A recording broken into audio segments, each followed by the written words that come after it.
Hi, my name's David Kelsey, and today we're going to talk about, we're going to do some exercises applying the concepts learned and worked on and discussed in Lecture 3 of my Critical Thinking course. If you'll remember, Lecture 3 was about formalizing, dissecting, and diagramming arguments, right? Taking a passage and then pulling the argument out and then, sort of structuring it and then formalizing it, right? So the exercises for this lecture will have to do with the diagramming aspect. We're going to work on diagramming and structuring the conclusion and the premises of different arguments. And I've got a few examples to work with here.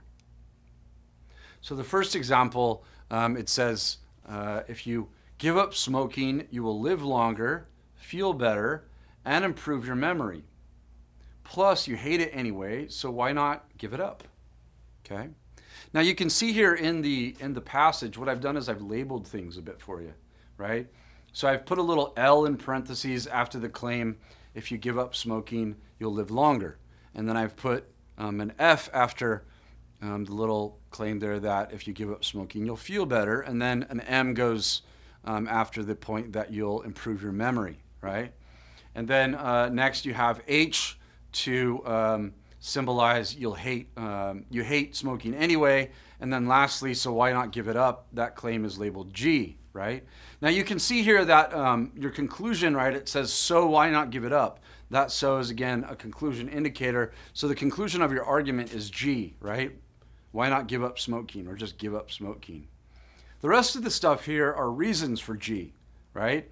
And let's try to sort out how all that looks. So it says, if you give up smoking, you'll live longer, feel better, and improve your memory.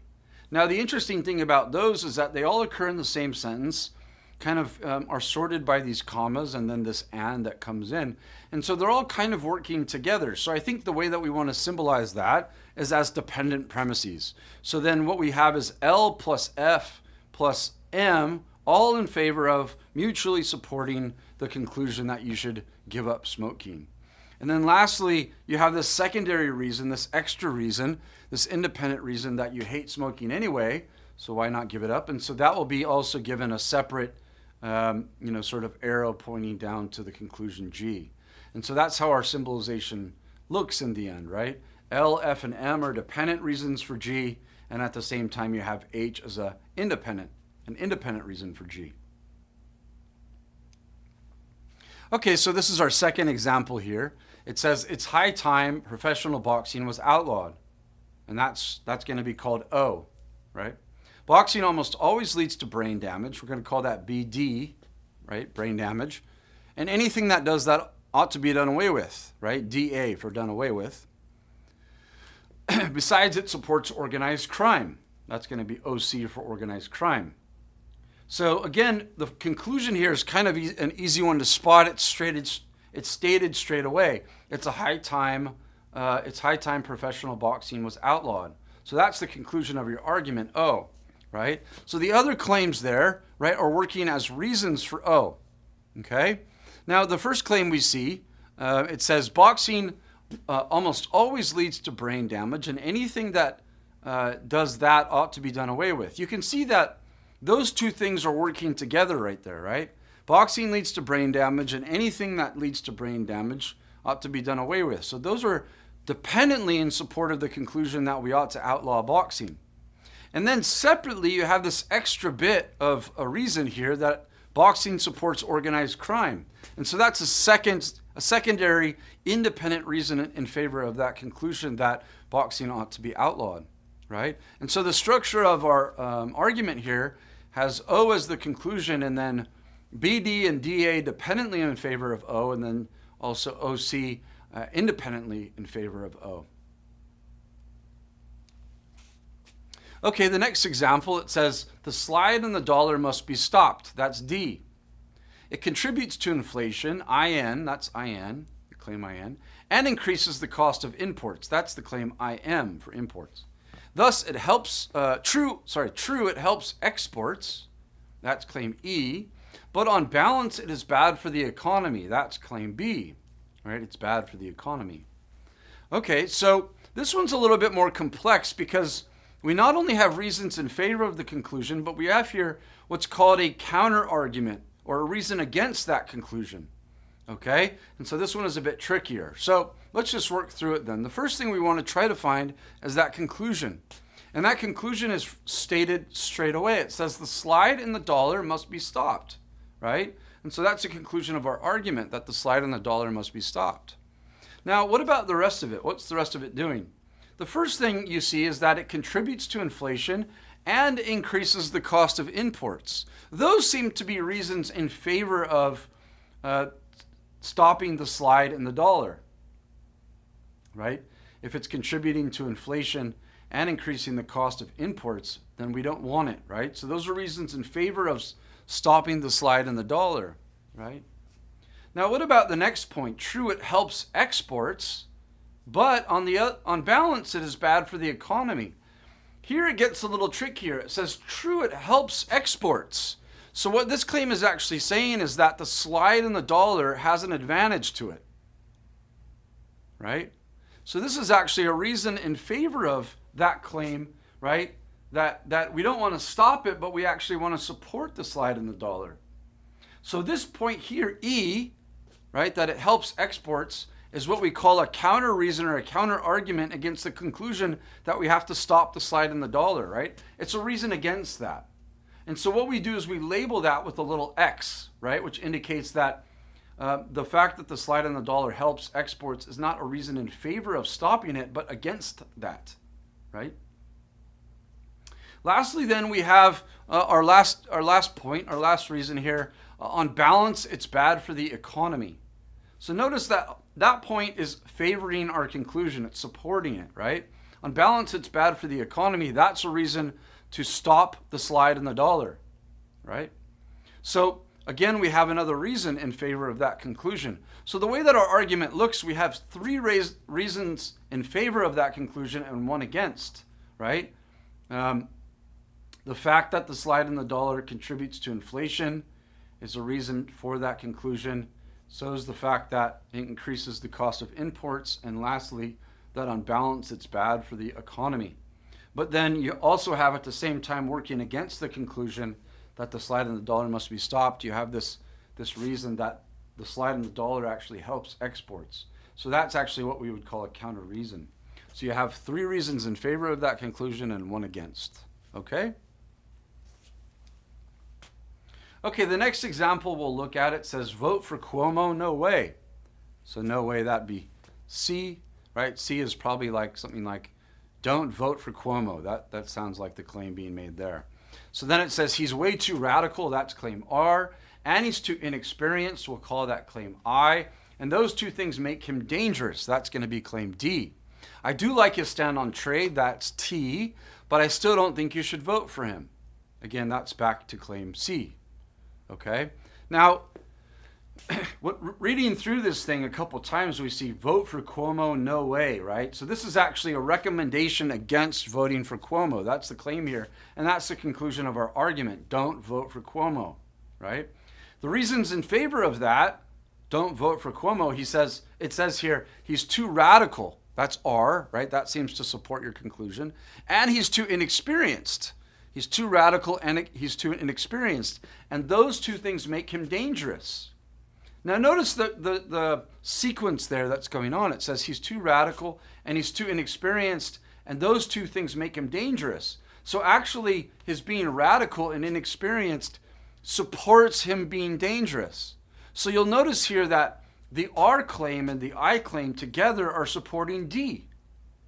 And it's the D that supports our conclusion that we shouldn't vote for Cuomo, right? He's dangerous. Don't vote for him. Why is he dangerous? Because he's radical and inexperienced. Now, lastly, you have this kind of separate point where it says, I do like his stand on trade. Now, of course, if you liked something about Cuomo, that might be a reason for voting for him.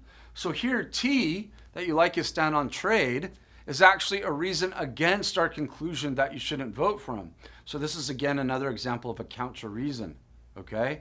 And so T here comes as a counter reason to our conclusion C, and then you have D as a reason in favor of C, and then R and I together dependently supporting D. And that looks to be the structure of this one.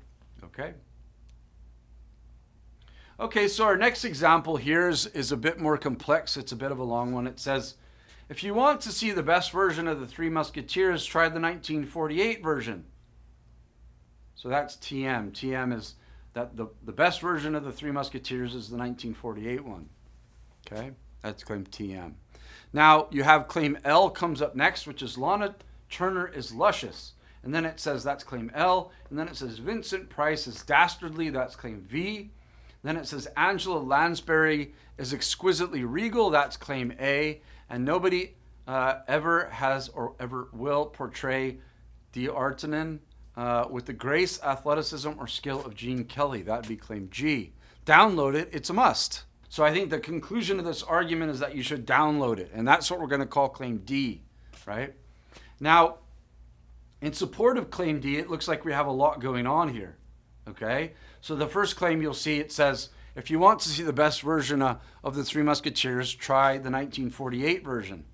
If you think about it, that claim directly supports the claim, the conclusion of the argument that you should download it, right? If it's the best version, you should probably download it, okay? So in our argument, in our structure, we're going to have TM directly supporting, by way of an arrow, directly supporting D. Now, the other claims here all seem to be supporting the claim that this is the best version of the Three Musketeers, right? Lana Turner's luscious, Vincent Price is dastardly, Angela Lansbury is regal, and Gene Kelly does the best job of portraying D'Artagnan, right? And so what we're going to do is we're going to say that L, V, A, and G all support the claim that the 1948 version is the best of the Three Musketeers, right? Which is the claim TM. So then what we're going to do is we're going to just structure it such that L, V, A, and G all support TM, the claim that this is the best version of the Three Musketeers. And that claim then supports the conclusion that you should download it, right? If it's the best version, you should download it. Okay? So that is the way our structure looks. Okay, our next example, and I believe our last example, it says, it's a bad idea to play football in your bare feet. We're going to call that claim B. You could get an injury much more easily than if you were wearing shoes. That's going to be called I for injury. True, you can run faster with your bare feet. We're going to call that R for run. And your traction is good if the grass is dry, T.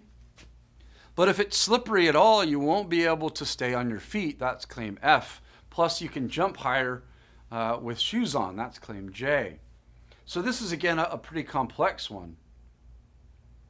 You'll notice, though, straight away again, you have your conclusion stated. It says, it's a bad idea to play football in your bare feet. Right away, you get the conclusion of your argument. Essentially, it's a recommendation not to play football in bare feet. Now, following that conclusion, you have a couple reasons stated. It says you could get an injury much more easily. So claim I is certainly supporting the idea that you shouldn't play football in your bare feet, right? If you're going to get an injury much more easily, then you shouldn't do it. Right, so I is in support of B. Notice that it then says, true, you can run faster with bare feet. That actually seems to support the claim that you should be playing in bare feet.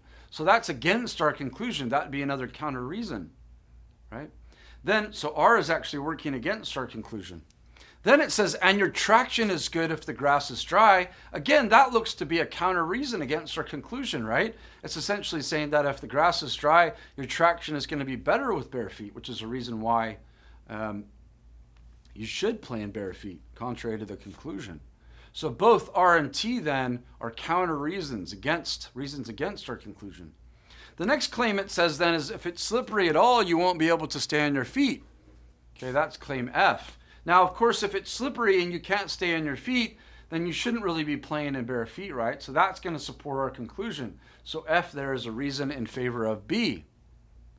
Then lastly, it says, plus you can jump higher with shoes. That'd be, of course, a reason in support of the conclusion as well, right? If you can jump higher in shoes, you should probably not be playing in bare feet. Okay, so the structure of our argument then here is that you can jump higher in shoes.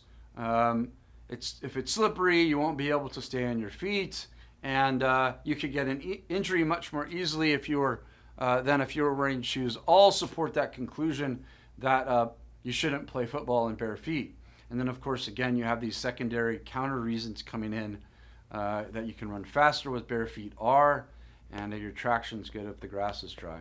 But again, your conclusion is supported by 3 reasons, I, F, and J, and you have 2 counter reasons, R and T, coming in against that conclusion, B, that you shouldn't be playing football on your bare feet.